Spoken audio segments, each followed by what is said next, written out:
മുൻപ് എനിക്ക് അശേഷം കേട്ടറിവ് പോലുമില്ലാത്ത പേറി ഫോൺസ് എന്ന ഒരു ഫ്രഞ്ച് ഗ്രാമത്തിലെത്തിയിരിക്കുകയാണ് ഞാൻ. ഫ്രാൻസിന്റെ ഉൾഗ്രാമത്തിലെ ഒരു ചെറുഗ്രാമം.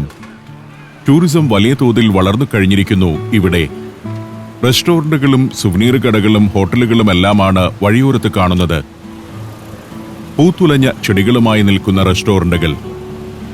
ജാലകപ്പടികളിൽ അവയെങ്ങനെ നിൽക്കുന്നത് കാണാൻ തന്നെ ഒരു ചന്തമാണ്. നമ്മൾ മലയാളികൾ പിയറി ഫോൺസ് എന്ന പേര് കേട്ടിട്ടുണ്ടാവില്ല. പക്ഷേ ഇവിടെ എത്തുന്നതെല്ലാം ടൂറിസ്റ്റുകളാണ്. ഞായറാഴ്ചയുടെ ഉച്ചനേരം. വനത്തിനുള്ളിലെ ഗ്രാമമാണ്. ഒരു കാസിലാണ് ഇവിടുത്തെ ആകർഷണം. ഫ്രഞ്ച് ഉൾനാടൻ ടൂറിസത്തിന്റെ ഒരു മാതൃകാ പ്രദേശമായി ഇവിടം മാറുകയായിരുന്നു. ഫ്രാൻസിന്റെ ഫ്യൂഡൽ കാലഘട്ടത്തിലെ പല ചരിത്ര സംഭവങ്ങളുടെയും വേദിയായിരുന്നു ഇവിടം. മുകളിൽ കാണുന്നതാണ് പിയറി ഫോൺസ് കാസിൽ. അവിടേക്കാണ് ഞാൻ നടക്കുന്നത്. വലിയൊരു കാസിലാണ്.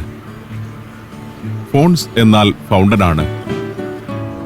പാറക്കെട്ടുകളിൽ നിന്നും വെള്ളം ഒലിച്ചിറങ്ങിയിരുന്നത് കൊണ്ടാണ് പിയറി ഫോൺസ് എന്ന സ്ഥലനാമം ഉണ്ടായതത്രേ. ഭംഗിയായി സംരക്ഷിക്കപ്പെടുന്ന കൂറ്റനൊരു കാസിൽ. 12ാം നൂറ്റാണ്ട് മുതലുള്ള ചരിത്രമുണ്ട് ഇതിന്. ഞാൻ കാസിലിലേക്ക് നടക്കാൻ തീരുമാനിച്ചു. അതിനകത്ത് ചെലവഴിക്കാൻ അധികം സമയമില്ല. ഇന്നത്തെ യാത്രയിലെ എന്റെ ലക്ഷ്യസ്ഥാനമായിരുന്നില്ല പിയറി ഫോൺസ്. അരമണിക്കൂർ കൊണ്ട് ഇത് ഷൂട്ട് ചെയ്ത് തീർത്തില്ലെങ്കിൽ ഇന്നത്തെ മറ്റു കാഴ്ചകൾ നഷ്ടമാകും. അതിനാൽ ഞാൻ പെട്ടെന്ന് നടന്നു. ഇതാണ് കാസിലേക്കുള്ള കവാടവും പ്രധാന വഴിയും. പാരീസിൽ നിന്നും ഏതാണ്ട് 100 കിലോമീറ്റർ അകലെയാണ് പിയറി ഫോൺസ്. 12ാം നൂറ്റാണ്ടിലാണ് ഇവിടെ കുന്നിൻ മുകളിൽ ഒരു കാസിൽ നിർമ്മിതമായത്. എന്നാൽ അതെന്തിനു വേണ്ടി ആര് നിർമ്മിച്ചു എന്നതൊന്നും ചരിത്രരേഖകളിലില്ല. 2 നൂറ്റാണ്ടുകൾക്ക് ശേഷം ചാൾസ് 4ാമൻ രാജാവ് പിയറി ഫോൺസ് ഉൾപ്പെടുന്ന പ്രദേശം തന്റെ സഹോദരൻ ലൂയിസിന് നൽകുന്നതോടെയാണ് കാസിലിന്റെ പ്രാധാന്യം വർദ്ധിച്ചത്. ഓർലിയൻസിലെ പ്രഭുവായിരുന്ന ലൂയിസ് തകർന്നു കിടന്ന കാസിലിനെ പുനർനിർമ്മിക്കാൻ തീരുമാനിച്ചു. 1393 തുടങ്ങിയ പണി ലൂയിസ് മരിച്ച 1407 വരെ തുടർന്നു. 17ാം നൂറ്റാണ്ടായപ്പോഴേക്കും വലിയ ചരിത്ര സംഭവങ്ങളുടെ വേദിയായി പിയറി ഫോൺസ് കാസിൽ. ലൂയി 13ാമൻ രാജാവിന് വെല്ലുവിളിയുയർത്തിയ ഫ്രാങ്കോയിസ് അന്നിബാൾ എന്ന പ്രഭുവിന്റെ സങ്കേതമായിരുന്നു അന്നിവിടം. പാരീസിൽ നിന്നെത്തിയ സൈന്യം അന്ന് കാസിൽ വളഞ്ഞ് പ്രഭുവിനെ തടവിലാക്കുകയും ഈ വമ്പൻ നിർമ്മിതി ഇടിച്ചു നിരത്താൻ ആരംഭിക്കുകയും ചെയ്തു. കാസിലിന്റെ മേൽക്കൂരയും ടവറുകളും ചുവരിലെ അലങ്കാരപ്പണികളുമെല്ലാം അന്ന് തകർക്കപ്പെട്ടിരുന്നു.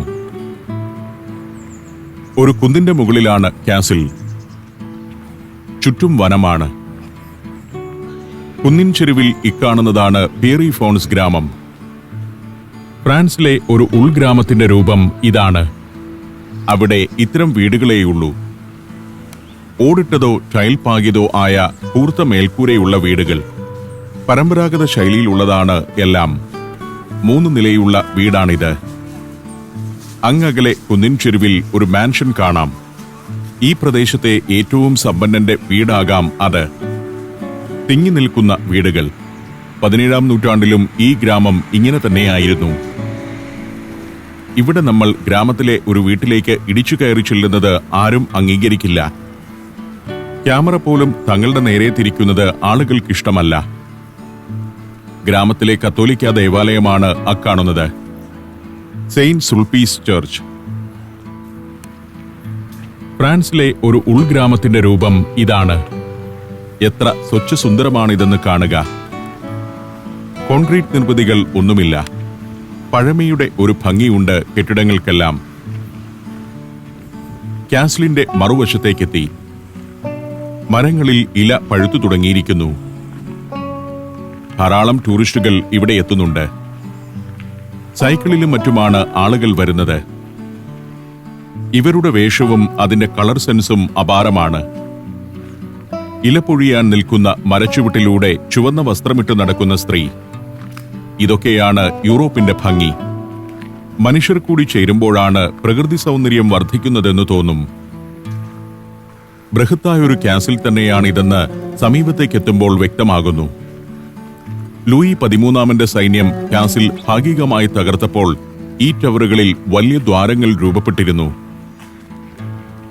2 നൂറ്റാണ്ടുകൾക്ക് ശേഷമാണ് പിന്നീട് അറ്റകുറ്റപ്പണികൾ തീർത്ത് കാസിൽ ഈ വിധമാക്കിയത്. കാസിൽ പരിസരം വനമായി നിലനിർത്തിയിരിക്കുകയാണ്. കാസിൽ കാണുന്നതിനേക്കാൾ ഈ വനത്തിലൂടെ നടക്കാനാണ് ആളുകൾ എത്തുന്നതെന്ന് തോന്നും. കുടുംബവുമൊത്ത് കുക്കൌട്ട് നടത്തുന്നു, ചെറിയ പിക്നിക്കുകൾ നടത്തുന്നു. അതൊക്കെ ഒരു അനുഭവം തന്നെയാണ്. ഇത്തരം പല കവാടങ്ങളുണ്ട്. മുന്നോട്ട് നടന്നാൽ നിരവധി കാഴ്ചകൾ കാത്തിരിക്കുന്നുണ്ട്. പക്ഷേ എന്നെ പിറകോട്ട് വലിക്കുന്ന ഒരു കാര്യമുണ്ട്. 10 മിനിറ്റ് കൊണ്ട് തിരിച്ചു വരണമെന്ന് പറഞ്ഞാണ് എന്റെ സുഹൃത്തുക്കൾ വിട്ടിരിക്കുന്നത്. വൈകിട്ട് 5 മണിക്ക് മുൻപ് ബെൽജിയൻ അതിർത്തിക്കകത്തെ തെംബ്ലു എന്ന ഗ്രാമത്തിലെത്തണം. ഈ കാസിലിനകത്തുകൂടി ഇപ്പോൾ ടൂറുകളുണ്ട്. പലതരം ടൂറുകളാണത്. അതിൽ പങ്കെടുക്കാനൊന്നും ഇന്ന് നേരമില്ല. ചുണ്ണാമ്പുകല്ലുകൊണ്ട് പണിത കൂറ്റൻ നിർമ്മിതി. ഫെയറി ടെയിലുകളിലും വാൾട്ട് ഡിസ്നി സിനിമകളിലുമൊക്കെ കണ്ടിട്ടുള്ള തരം കാസിൽ. 1810-ൽ പിയറി ഫോൺസ് സന്ദർശിച്ച നെപ്പോളിയൻ തകർന്നു കിടന്ന കാസിൽ വിലയ്ക്ക് വാങ്ങാൻ തീരുമാനിച്ചു. ഫ്രാൻസിന്റെ മധ്യകാല വാസ്തുവിദ്യ സംരക്ഷിക്കുന്ന നടപടികളുടെ ഭാഗമായിരുന്നു അത്. അങ്ങനെ 3000 ഫ്രാങ്ക് നൽകി നെപ്പോളിയൻ ഈ കാസിലിനെ അതിന്റെ അവകാശികളിൽ നിന്നും വാങ്ങിയെടുക്കുകയായിരുന്നു. യൂറോപ്പിലെ മിക്ക ഗ്രാമങ്ങളിലും ഉണ്ടാവും ഇങ്ങനെ എന്തെങ്കിലും ഒരു ചരിത്ര നിർമ്മിതി. അതിനു ചുറ്റുമായാവും ഗ്രാമം രൂപപ്പെട്ടിരിക്കുന്നത്. ഇവിടെ പോസ്റ്ററില്ല, ബാനറില്ല, അലഞ്ഞു നടക്കുന്ന പട്ടിയും പശുവുമില്ല. ഗ്രാമം പോലും എത്ര സ്വച്ഛമാണ്. ഇങ്ങനെയിരിക്കും യൂറോപ്യൻ ഗ്രാമം. അവിടെ ഏത് വീട്ടിലേക്കാണ് ക്യാമറയുമായി കയറി ചെല്ലാനാവുക? ആരുടെ ജീവിതം എങ്ങനെയാണ് കാണിക്കുക? ഇതാണ് സഞ്ചാരത്തിൽ യൂറോപ്പിലും മറ്റും ചെല്ലുമ്പോൾ ഞാൻ നേരിടുന്ന പ്രശ്നം. ഗ്രാമം കാണിക്കൂ, ജീവിതം കാണിക്കൂ എന്ന് പലരും ആവശ്യപ്പെടാറുണ്ട്. നോക്കൂ, ഇവിടെ ഒരു മനുഷ്യൻ പോലും പുറത്തില്ല. ഇവിടെയുള്ളവർ ചിലപ്പോൾ മറ്റൊരു ടൂറിസം കേന്ദ്രത്തിലേക്ക് പോയിരിക്കുകയാവും. വീടുകളെല്ലാം അടഞ്ഞു കിടക്കുകയാണ്. വീടിനകത്തുള്ളവർ ഇന്റർനെറ്റിന്റെ ലോകത്തോ വായനയിലോ ഉറക്കത്തിലോ ആയിരിക്കും. ഞാൻ പെട്ടെന്ന് തന്നെ തിരികെ കാസിൽ കുന്നിറങ്ങിയെത്തുന്നത് പിയറി ഫോൺസ് ടൗണിന്റെ പ്രധാന ഭാഗത്തേക്കാണ്. 2000 ആളുകൾ വസിക്കുന്ന ഗ്രാമമാണ് പിയറി ഫോൺസ്. 1000 വർഷങ്ങൾക്ക് മുൻപ് രൂപം കൊണ്ട ഗ്രാമമാണിത്. 14-ാം നൂറ്റാണ്ട് മുതലുള്ള നിർമ്മിതികൾ ഇപ്പോഴും ഇവിടെയുണ്ട്. പിയറി ഫോൺസ് കാസിലാണ് ഈ ഗ്രാമത്തെ ഒരു ടൂറിസം കേന്ദ്രമാക്കി മാറ്റിയത്. 19-ാം നൂറ്റാണ്ടിന്റെ അവസാന ദശകങ്ങളിൽ തന്നെ ഫ്രാൻസിന്റെയും ബെൽജിയത്തിന്റെയും പല ഭാഗങ്ങളിൽ നിന്നും ഇവിടേക്ക് സഞ്ചാരികൾ എത്തിയിരുന്നു. റോമൻ കത്തോലിക്ക വിശ്വാസികൾക്ക് പ്രാമുഖ്യമുള്ള പ്രദേശമാണ് പിയറി ഫോൺസ്. 1000 വർഷം മുൻപ് സ്ഥാപിതമായ സെയിന്റ് സുൾപ്പീസ് ദേവാലയത്തിന് ചുറ്റുമായാണ് ഇവിടെ ഒരു ജനവാസ മേഖല രൂപപ്പെട്ടതുതന്നെ. ഗ്രാമത്തിൽ ദരിദ്രരെയൊന്നും കാണില്ല. പണമുള്ളവനും ഇല്ലാത്തവനും എന്ന അന്തരവും ഇവിടെ പ്രകടമല്ല. ഏതാണ്ട് സമാനമായ സാമ്പത്തിക സ്ഥിതിയാണ് എല്ലാവർക്കും. വീടുകൾക്ക് ഒരു പൊതു നിലവാരമുണ്ടാവും. അതല്ലാതെ ചെറുകുടിലുകളിൽ വസിക്കുന്നവർ ഇവിടെയില്ല. ടൂറിസം ഓഫീസുകൾ ഇങ്ങനെയുള്ള ഓരോ ഗ്രാമത്തിലുമുണ്ട്. വഴിയും ഓരങ്ങളുമെല്ലാം സുന്ദരമാക്കിയിരിക്കുന്നു. ഒരു ഭാഗത്ത് ബൈക്കുകളുടെ നീണ്ട നിര. പലതരത്തിലുള്ള ബൈക്കുകൾ നിരന്നു നിൽക്കുന്നു. ഹാർലി ഡേവിഡ്സൺ മുതൽ പലതരം കമ്പനികളുടെ ബൈക്കുകൾ, ഏറ്റവും മോഡേണായ സൂപ്പർ ബൈക്കുകൾ വരെയുണ്ട്. വേനലിൽ ബൈക്കേഴ്സ് യൂറോപ്പിന്റെ ഉൾനാടുകളിലൂടെയെല്ലാം ദീർഘമായ യാത്രകൾ നടത്തും. 10-12 പേരടങ്ങുന്ന സംഘമായാവും യാത്ര. ദമ്പതികളും സുഹൃത്തുക്കളുമെല്ലാം ഉണ്ടാവും അക്കൂട്ടത്തിൽ. ശൈത്യകാലത്ത് ബൈക്കിംഗ് വലിയ ബുദ്ധിമുട്ടായിരിക്കും. കൊടും തണുപ്പായിരിക്കുമല്ലോ. ഞാൻ ഒരിക്കൽ കൂടി കാസിലിനെ തിരിഞ്ഞു നോക്കി. ഇനി ഇവിടെ നിന്നും യാത്ര പുറപ്പെടാൻ നേരമായിരിക്കുന്നു. അപ്പോഴേക്കും ബ്ലെയ്സ് ഞങ്ങൾക്കുള്ള ഉച്ചഭക്ഷണവും വാങ്ങിയെത്തി. സാൻഡ്വിച്ച് ആണ്. കാറിലിരുന്ന് കഴിക്കാം. സമയം ലാഭിക്കണം. ഭക്ഷണം കഴിക്കേണ്ട സമയത്താണ് ഞാൻ കാസിൽ കാണാൻ പോയത്. ജോണിയും കാറിനടുത്തുണ്ട്. പേറി ഫോൺസിൽ നിന്നും ഞങ്ങൾ യാത്ര പുറപ്പെട്ടു. ഇന്ത്യയിലെ 13 സംസ്ഥാനങ്ങളിലൂടെയുള്ള സഞ്ചാരം ഇപ്പോൾ പെൻഡ്രൈവിൽ ലഭിക്കുന്നു. ചരിത്രവും ഐതിഹ്യങ്ങളും യഥാർത്ഥ ജീവിതവും ഒത്തുചേരുന്ന ഇന്ത്യൻ കാഴ്ചകളുടെ ഈ അസുലഭ ശേഖരം സ്വന്തമാക്കാൻ 99544422 എന്ന നമ്പറിലേക്ക് ഇന്ത്യ എന്ന് SMS ചെയ്യൂ. ഒരു കാർഷിക ഗ്രാമമാണ് പേറി ഫോൺസ്. ഒരു വനത്തിന് നടുവിലാണ് ഗ്രാമം. വനാതിർത്തിക്കപ്പുറം ഗ്രാമത്തിന്റെ കൃഷിയിടങ്ങളുണ്ട്. ഫ്രാൻസിലെ ഒരു സാധാരണ ഗ്രാമത്തിന്റെ ഘടന ഇങ്ങനെയാണ്. ഒരു പള്ളി ഉണ്ടാവും. പള്ളിക്ക് ചുറ്റുമായി ജനവാസ മേഖലയും അതിനു പുറത്ത് കൃഷിയിടങ്ങളുമായിരിക്കും. സെയിന്റ് സുൾപ്പീസ് ദേവാലയത്തിനു സമീപത്തുകൂടിയാണ് യാത്ര. വലതുവശത്ത് പള്ളിയുടെ സെമിത്തേരിയാണ്. ഒരു കുന്നിൻ ചെരിവ് മുഴുവൻ വ്യാപിച്ചു നിൽക്കുന്ന സെമിത്തേരി. 1000 വർഷമായി അതുണ്ട്. ഗ്രാമത്തിന്റെ പാർക്കിംഗ് ഏരിയയാണിത്. എല്ലാ ഗ്രാമത്തിലും പലയിടത്തായി പാർക്കിംഗ് ഏരിയകളുണ്ടാവും. ഇക്കാണുന്ന വേലിക്കെട്ടുകൾ കുതിരകളെ തുറന്നുവിടുന്ന ഇടങ്ങളാണ്. കുതിരക്കൂടുകൾ എന്ന് വിശേഷിപ്പിക്കാം. യൂറോപ്പിലെ ഇത്തരം ഗ്രാമങ്ങളിലെല്ലാം കുതിരകളുടെ വലിയൊരു ശേഖരമുണ്ടാവും. കുതിരയെ വളർത്തുകയും പരിശീലിപ്പിക്കുകയും ചെയ്യുന്ന ഫാമുകൾ പലയിടത്തും കാണാം. സ്റ്റഡ് ഫാം എന്ന് അതറിയപ്പെടുന്നു. ഇതൊക്കെയാണ് ഇവിടുത്തെ സാധാരണക്കാരുടെ വീടുകൾ. ചെറിയ തൊടികളിലെ ചെറിയ വീടുകൾ. ഗ്രാമത്തിന്റെ കേന്ദ്രഭാഗത്ത് അടുത്തടുത്താണ് വീടുകളെങ്കിൽ ഇവിടെ തമ്മിൽ കുറച്ചകലം പാലിക്കുന്നുണ്ട്. മറ്റു ഭാഗങ്ങളിൽ പ്രകൃതിയെ സ്വാഭാവികതയോടെ വിട്ടിരിക്കുകയാണെന്ന് തോന്നും. ഇതുതന്നെയാണ് ഫ്രാൻസിന്റെ ഉൾഗ്രാമങ്ങളുടെ യഥാർത്ഥ കാഴ്ച. ഗ്രാമത്തിൽ വീടിനകത്തേക്കു കയറിയോ ഗ്രാമീണരുടെ സ്വകാര്യതയെ ഭംഗപ്പെടുത്തുന്ന രീതിയിലോ ചിത്രീകരണം നടത്താൻ അനുവദിക്കുകയില്ല. ബന്ധുക്കളോ മറ്റോ ഉണ്ടെങ്കിൽ അവരുടെ വീട്ടിൽ കയറി ഷൂട്ട് ചെയ്യാമെന്നേയുള്ളൂ. പക്ഷേ ഇവിടെയൊന്നും എനിക്ക് അങ്ങനെ ബന്ധുക്കളോ സുഹൃത്തുക്കളോ ഇല്ല. ഒരു ചെറു കുന്നിൻ പ്രദേശത്തുകൂടി കറങ്ങി കാർ പേറി ഫോൺസിന്റെ പ്രധാന ഭാഗത്തേക്ക് വീണ്ടുമെത്തി. ഇതിന്റെ മറ്റൊരു ഭാഗത്തുകൂടിയാണ് ഞങ്ങൾ നേരത്തെ കാസിലിനടുത്തേക്ക് പോയത്. ഫ്രാൻസിലെ പ്രമുഖമായൊരു സിനിമാ ഷൂട്ടിംഗ് ലൊക്കേഷനാണ് ഇപ്പോൾ പേറി ഫോൺസ്. ചരിത്ര സിനിമകളുടെ ഷൂട്ടിങ്ങിനാണ് ഇവിടം കൂടുതലും ഉപയോഗപ്പെടുത്തുന്നത്. എല്ലാ കെട്ടിടങ്ങൾക്കും ഒരേ നിറമാണ്. ചുണ്ണാമ്പ് കല്ലിന്റെ പഴമയുടെ നിറം. പ്ലാസ്റ്റർ ചെയ്ത കെട്ടിടങ്ങളുണ്ട്. ചതുരത്തിൽ വെട്ടിയെടുത്ത കല്ലുകൾ കൊണ്ട് പടുത്തവയുണ്ട്. ചിലത് അടുത്ത കാലത്ത് പണിതവയാണ്. മറ്റു ചിലതാകട്ടെ 300-400 വർഷം പഴക്കമുള്ളവയാണ്. പേറി ഫോൺസ് തടാകത്തിന്റെ തീരമാണിത്. അവിടെ മരങ്ങളുടെയും കുടകളുടെയും ചുവട്ടിൽ ആളുകൾ ഭക്ഷണം കഴിക്കാനിരിക്കുന്നു. പേറി ഫോൺസ് ടൗൺ പിന്നിട്ട് ഞങ്ങൾ വന്ന വഴിയെ തന്നെ തിരികെ നീങ്ങി.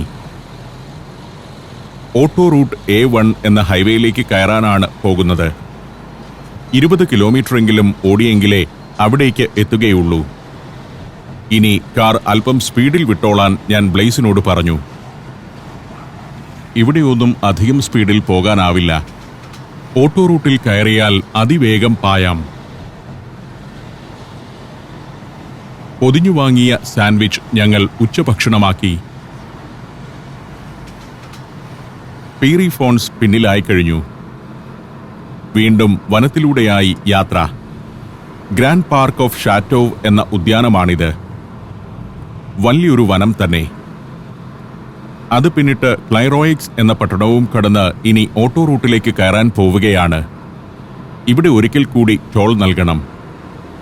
ഇങ്ങനെ 2 തവണ പണം നൽകേണ്ടി വരുമെന്നതാണ് ഒരു ഹൈവേയിൽ നിന്നും എക്സിറ്റ് ചെയ്ത ശേഷം വീണ്ടും അവിടേക്ക് വന്ന് കയറുമ്പോഴുള്ള പ്രശ്നം.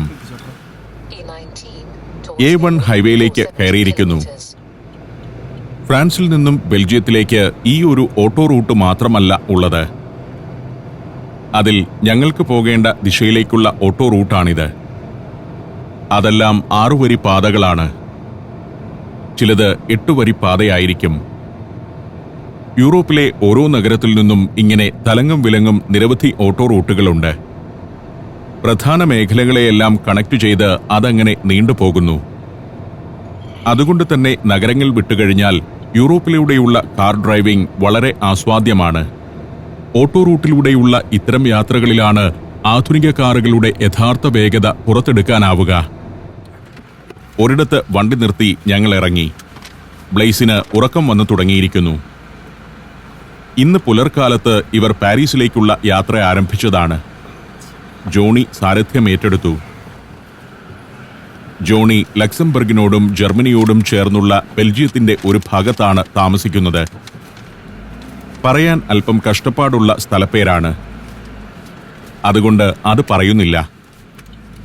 ഞങ്ങൾ ഈ യാത്രയിൽ ഇനി ലക്ഷ്യമിട്ടിരിക്കുന്ന ഗ്രാമത്തിനടുത്താണ് ബ്ലെയ്സിന്റെ താമസം. ബ്ലെയ്സ് മൂന്നാറുകാരനാണ്. ജോണി കോട്ടയം ജില്ലയിലെ മണിമലക്കാരനും. ഇവർ ഇവിടേക്കെത്താനുണ്ടായ രസകരമായൊരു കാര്യമുണ്ട്. സാധാരണയായി മലയാളികൾ, പ്രത്യേകിച്ച് നഴ്സുമാർ, ജോലി തേടി ബെൽജിയത്തിലേക്ക് പോകാറില്ല. IELTS പാസ്സായി ഒട്ടേറെ ആളുകൾ UK-യിലേക്കും കാനഡയിലേക്കും ഓസ്ട്രേലിയയിലേക്കും പോകാൻ കാത്തുനിൽക്കുമ്പോൾ ഫ്രഞ്ച് പഠിച്ചാൽ എത്താവുന്ന ഒരിടമാണ് ഇവർ അന്വേഷിച്ചത്. ഫ്രഞ്ച് പഠിച്ച് നേരെ ഇങ്ങോട്ട് വരികയും ചെയ്തു. ഫ്രഞ്ച് പഠിച്ചു വരുന്നവർ വളരെ കുറവായതുകൊണ്ട് ഇവർക്ക് പെട്ടെന്നിവിടെ ജോലി കിട്ടി. അങ്ങനെ ബുദ്ധിപരമായ ഒരു നീക്കത്തിലൂടെയാണ് സുഹൃത്തുക്കൾ ബെൽജിയത്തിലെത്തുന്നത്. ബെൽജിയത്തിൽ മറ്റു പല നാടുകളിലേതിലും നല്ല ശമ്പളവും ജീവിത സാഹചര്യവുമാണ്. തങ്ങൾ എങ്ങനെ ബെൽജിയത്തിൽ എത്തിച്ചേർന്നു എന്ന കഥ തന്നെയാണ് ജോണി പറഞ്ഞുകൊണ്ടിരിക്കുന്നത്. ഹൈവേയെ കൃഷിയിടവുമായി വേർതിരിച്ച് വലിയ മരനിരകൾ. അതുകൊണ്ട് എല്ലായിടത്തും കൃഷിയിട കാഴ്ചകൾ ലഭിക്കില്ല. എങ്കിലും ചിലയിടത്തെത്തുമ്പോൾ ഗ്രാമങ്ങൾ കാണാം. ചോളപ്പാടങ്ങളുടെ നടുവിലെ ചെറുഗ്രാമങ്ങൾ. ഇതൊക്കെ ഗ്രാമങ്ങൾ തന്നെയാണ്. അതിനു നടുവിൽ പള്ളിഗോപുരം ഉയർന്നു നിൽക്കുന്നത് വിദൂരതയിൽ കാണാം. വിളവെടുപ്പ് കഴിഞ്ഞ ശേഷം വൈക്കോൽ ബണ്ടിലുകളാക്കി വെച്ചിരിക്കുന്നു. കൃഷിയിടങ്ങളിൽ കാറ്റാടി യന്ത്രങ്ങൾ കാണാം. ഫ്രാൻസിൽ മാത്രമല്ല, യൂറോപ്പിലാകെ തന്നെ ഇപ്പോൾ കാറ്റാടി വിപ്ലവമാണ്. ഫോസിൽ ഇന്ധനം കൊണ്ട് വൈദ്യുതി ഉണ്ടാക്കുന്നതിനു പകരം കാറ്റും സൗരോർജവും ഉപയോഗിച്ചുണ്ടാക്കുന്ന വൈദ്യുതി വ്യാപകമായിരിക്കുന്നു. ഫ്രാൻസിലും ഓസ്ട്രേലിയയിലും ജർമ്മനിയിലുമൊക്കെ ഇതൊരു കാഴ്ചയാണ്. ലോകത്ത് ഏറ്റവും കൂടുതൽ വിൻഡ് എനർജി ഉൽപ്പാദിപ്പിക്കുന്ന 8ാമത്തെ രാജ്യമാണ് ഫ്രാൻസ്. ഈ രാജ്യത്ത് ആകെ ഉൽപ്പാദിപ്പിക്കുന്ന വൈദ്യുതിയിൽ 23% കാറ്റാടിപ്പാടങ്ങളിൽ നിന്നുള്ളതാണ്. ബേവറഞ്ച് എന്ന സ്ഥലമാണിത്. ഉച്ച കഴിഞ്ഞതോടെ നിരത്തിൽ വാഹനത്തിരക്ക് ഏറിയിരിക്കുന്നു. റിക്രിയേഷണൽ വാഹനങ്ങളുമുണ്ട്. സൈക്കിൾ വരെ അതിൽ കെട്ടിവെച്ചാണ് പോകുന്നത്. ഉരുളക്കിഴങ്ങ് പാടങ്ങളാണ് താഴെ കാണുന്നത്. അതിനപ്പുറം ചെറിയ ഗ്രാമം. ഇതാണ് ഗ്രാമം. ഓട്ടോ റൂട്ടിലൂടെ പോകുമ്പോൾ ഈ ഗ്രാമത്തിലേക്ക് നേരിട്ട് പ്രവേശിക്കാനാവില്ല. ടോൾ നൽകി എക്സിറ്റ് എടുക്കണം. അരമണിക്കൂറിന്റെ പണിയാണത്. ഫ്രാൻസ് പോലൊരു നാട്ടിൽ പോലും കൃഷിക്കായി നീക്കിവെച്ച സ്ഥലത്ത് കെട്ടിടം പണിയുന്നില്ല. കൃഷിയിടങ്ങൾ ഇവർ കൃഷിയിടങ്ങളായി തന്നെ നിലനിർത്തുന്നു. നമ്മുടെ കേരളത്തിലുള്ളതിനേക്കാൾ എത്രയോ സ്ഥലത്ത് സജീവമായി കൃഷി നടക്കുന്നു. എക്സ്പ്രസ് വേകളുണ്ട്. നല്ല അടിസ്ഥാന സൗകര്യങ്ങളുണ്ട്. എന്നാൽ കൃഷി മുറ പോലെ നടക്കുന്നു. നിരവധി ഗ്രീൻ ബെൽറ്റുകളും സ്വാഭാവിക വനങ്ങളുമുണ്ട്. എല്ലാ അടിസ്ഥാന സൗകര്യങ്ങളും ആധുനിക സംവിധാനങ്ങളും ഉള്ളപ്പോഴും ധാരാളം കൃഷിയിടങ്ങളെ നിലനിർത്തിയിരിക്കുന്നു. ഹൈവേയുടെ ഇരുവശവും മരങ്ങളുടെ വലിയൊരു ബെൽറ്റ് രൂപപ്പെടുത്തിയിട്ടുണ്ട്. കടന്നുപോകുന്ന വാഹനങ്ങളിൽ നിന്നുള്ള കാർബൺ സ്വീകരിക്കാൻ വൃക്ഷങ്ങളുടെ നിബിഡ നിരകൾ. കുറേ ദൂരം വനത്തിലൂടെയാണ് പോകുന്നതെന്ന് തോന്നും.